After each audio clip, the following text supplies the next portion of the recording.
ده كومبارس في الفيلم ومش مهم نعرف اسمه عشان هيموت كمان شويه. قاعد هو واصحابه في خماره امريكاني بعد ما خلصوا شغلهم، وبيسمع مشاكل صاحبه اللي بيحكي له عن البنت اللي بيكراش عليها بقاله 24 سنه ومش عايز يستعجل انه يكلمها فالحوار يبوظ. فبيلاقوا انثى سائره قاعده بتبحث عن ذاتها في ركنه كده في البار اسمها كاساندرا توماس. فبيروح الكومبارس ويقول لها ازيك عامله ايه؟ بتدوري على ايه بس؟ فقالت له مش لاقيه تليفوني. قال لها طب هنا الدنيا ضلمه مش هتلاقيه اكيد، تعالي ندور عليه عندي في البيت علشان الاضاءه هناك قويه. بياخدها الكومبارس للبيت بتاعه وبيقدم لها مشروب، ومره واحده بيبص لها ويقول لها انت عارفه انك اول ست حلوه تدخل قلبي النهارده. وبيحاول يستغل انها سكرانه عشان يتحرش بيها، وبتطلب منه انه يبطل ولكنه ما كانش مركز معاها عشان كان في سحرها يذوب. ومره واحده بنكتشف انها مش سكرانه وبتبص له وتقول له وانا مش قلت لك بطل؟ قال لها بطل ايه؟ صدقيني انا سمعتها بطل مش بطل. بتنزل كاسي بعد ما عملت الجلاشه مع الفقيد اللي بتروح تكتب اسمه في كراسه الانتقام بتاعتها، وتاني يوم بتطلع على ستاربكس اللي هي شغاله فيه. فبيدخل عليها زبون بيقول لها ممكن قهوه؟ فقالت له اسبريسو ولا امريكان كوفي ولا كورتاد ولا كابتشينو ولا لاتيه ولا موكا ولا فلات وايت ولا فربتشينو؟ قدامك 5 ثواني وتجاوب يلا. قال لها في ايه؟ انا عايز قهوه مانو. بعدين ايه ده ايه انت مش فاكراني؟ انا راين كوبر كنت زميلك زمان في كليه الطب، انت بتعملي ايه هنا؟ انت سبتي الكليه ليه؟ انت كده ما بقيتيش دكتوره زينا. قالت له مين قال لك ان انا مش دكتوره؟ قال لها ازاي فين ده؟ قالت له انا ببيع هنا اكياس شامبو وماسكات، وقامت بايعه له كيس. بتروح كاسي يومها بالليل عشان تقابل كومبارس جديد مدمن مخدرات، وبتقول له انها هتمشي عشان عندها شغل الصبح. قال لها لا شغل ايه؟ ده انت اول واحده حلوه تدخل قلبي النهارده. وبتقرر انها تعفو عنه وما تقتلوش وتسيب المخدرات هي اللي تموته. وتاني يوم بيروح لها راين الشغل وبيقول لها انت اديتيني رقم تليفونك غلط. فقالت له ازاي ده؟ انت مش كان قصدك على السيريال نمبر تقريبا؟ معلش سوري اصل انا يعني مشغوله. وبيطلب منها انها توافق تخرج معاه في ديت، فبتقول له خلاص انا فضيت.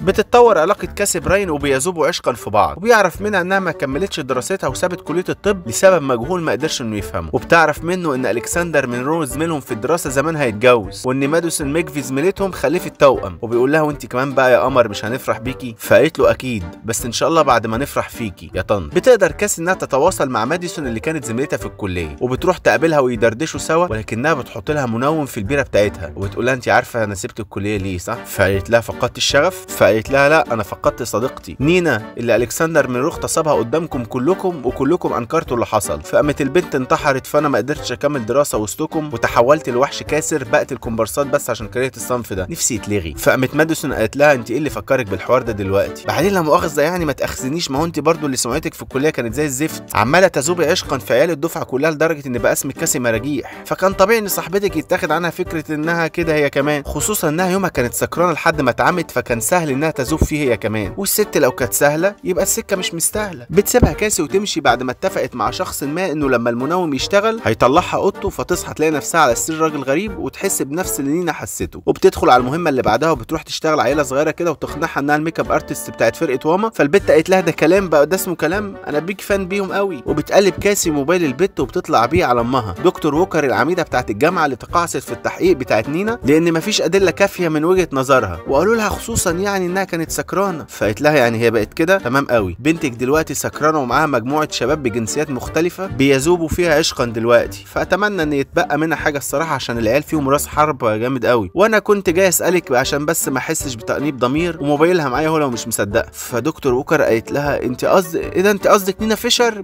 نينا فيشر؟ انا اتلخبطت وافتكرت قصدك على نينا موحد القطرين، والنبي سيبيها. وبتعترف ووكر بخطأها، فكاسي بتقول لها عليكي واحد، بنتك قاعده مع احمد فهمي تحت في الكافيه. بتروح كاسي تقفش لها كومبارس من اقرب خماره، وهما في الطريق رايحين يذوبوا عشقا في بعض بيقابلها راين اللي بتتصدم وبتحاول تشرح له انها مش شغاله زي ما هو فاهم، وبتقول انا شغاله اوبر ومضطر امشي عشان الرحله بدات خلاص. فبيقول لها بس انت بتقولي ايه؟ خلاص الست لو كانت سهله يبقى السكه مش مستاهله، وبيسيبها. وبتروح كاسي للمحامي اللي دافع عن الكسندر منرو خرجه من قضيه الاغتصاب، وجايبه معاها سفاح، ولكنها بتلاقيه اتجنن تقريبا وبقى عنده حاله عصبيه سببها تأنيب الضمير بسبب كل اللي عمله في حياته، فبتقرر انها تسامحه. وبتطلع كاسي بعدها على بيت مامة نينا اللي بتقول لها انا مالي جاي لي انا كمان ليه؟ فقالت لها انا جاي اعتذر لك اني ما كنتش معاها في اليوم ده، انا اسفه فعلا وندمانه ان اخلاقي منعتني ان احضر حفله شرب. ولكن مامة نينا بتطلب منها تنسى اللي حصل وتحاول تعيش حياتها. فبتقرر كاسي ان كفايه كومبرسات، وبتروح لراين بيته وتقول له راين قال لها اسمي دكتور راين، روحي يا بنت اعملي قهوه ولا اقول لك روحي اعملي اللي عليك. بتعيش كاسي مع راني حياه سعيده زي اي اتنين متصاحبين بيذوبوا عشقا في بعض بره طبعا مش هنا، لحد ما في يوم بتروح بتلاقي ماديسون اللي عملت كاسي فيها المقلب مستنيها قدام البيت. فبتروح كاسي قايله لها الواد عجبك صح؟ بس للاسف اللي عمله معاكي ده كان شغل، وهو مرتبط ما بيعرفش بنات بره الشغل الصراحه. وبتقول لها ان يومها ما حصلش حاجه وان اخلاق زي ما هي وسخه ما اتنضفتش. فبتشكرها ماديسون وبتقرر انها تسيب لها تليفون عليه فيديو معين، وبتقول لي كاسي انا هسيب لك الفيديو ده عشان ضميري انبني، ولكن ما تكلمنيش تاني تاني. بتتصدم كاسي وبتفتح التليفون وبتتفرج على الفيديو وهي مصدومه، فبتتصدم اكتر لما بتشوفه، وبتتصدم اكتر لما بتلاقي الناس بتضحك وهي بتصور، وبتتصدم اكتر لما بتكتشف ان راين كان معاهم في الفيديو، وبتتصدم اكتر لما بتلاقيه بيضحك معاهم، فبتروح له الشغل بتاعه وبتوري له الفيديو اللي اتفرج عليه عادي من غير ما يتصدم، فبتتصدم اكتر ان راين ما اتصدمش، وبيتصدم راين ان كاسي اتصدمت، وبيتخانقوا هما الاثنين وبيتصادموا ببعض، وبتهددوا كاسي ان لو ما قالهاش فين مكان حفله عزوبيه الكسندر هتبعت الفيديو ده لكل معارفه واخليهم يتصدموا فيك. فبيتصدم راين اكتر ما هو مصدوم وبيديها العنوان، وبتسيبه كاسي وهو بيحاول يفوق من الصدمه. بتلبس كاسي لبس الجوكر وبتعمل نفسها ستريبر، وبتطلع يوم حفله عزوبيه الكسندر، وبتدخل عليه وتقول له قال واي سو سيريس، انا هديت عيد جوازك. فقال لها ما هو بالطريقه دي مش هيبقى فيه جواز اصلا. وبيتبسطوا اصحابه يقولوا له ابسط يا عم، هاري كوين نفسها جايه لك يوم حفلتك. بتخدر كاسي اصحابه وبتاخده وتطلع فوق، وبتقوم رابطاه في السرير وبيقول لها انت عارفه انك اول واحده حلوه تدخل اوضتي النهارده؟ وبيسالها والعنيفه بقى اسمها ايه؟ فقالت له